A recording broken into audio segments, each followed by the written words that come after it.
बहुत समय पहले की बात है। हिमगिरी नामक एक छोटे से गांव में एक लड़का रहता था, आरव। वह बहुत ही जिज्ञासु और समझदार था। उसे नई नई चीजें जानने और जंगल की सैर करने का बहुत शौक था। एक दिन आरव जंगल में लकड़ियां इकट्ठा करने गया।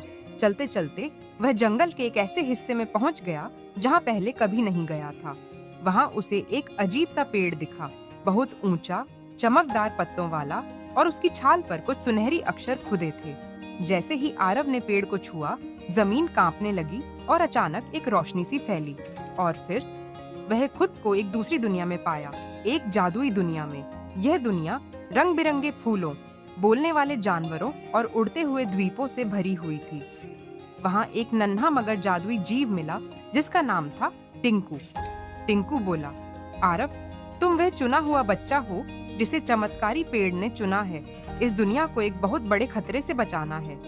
आरव थोड़ा घबरा गया, पर उसकी आंखों में चमक थी। क्या करना होगा मुझे? उसने पूछा। टिंकू बोला, यहाँ एक बुरा जादूगर है, क्रूर कैल, जिसने खुशियों की नदी को जादू से सुखा दिया है।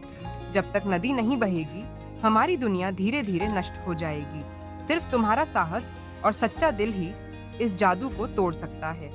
आरव ने हिम्मत जुटाई और टिंकू के साथ यात्रा पर निकल पड़ा। रास्ते में उन्हें बहुत सी परीक्षाएं मिली।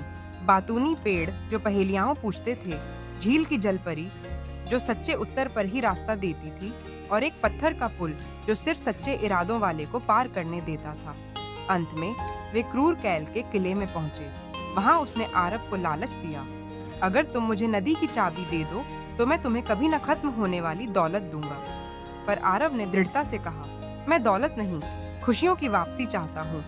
उसकी सच्चाई और साहस से जादू टूट गया। नदी फिर से बहने लगी, पेड़ हरे हो गए और पूरी जादुई दुनिया में खुशियां लौट आईं। टिंकू ने मुस्कुराते हुए कहा, तुमने सच्चे दिल से इस दुनिया को बचाया है। अब समय है तुम्हारे लौटने का।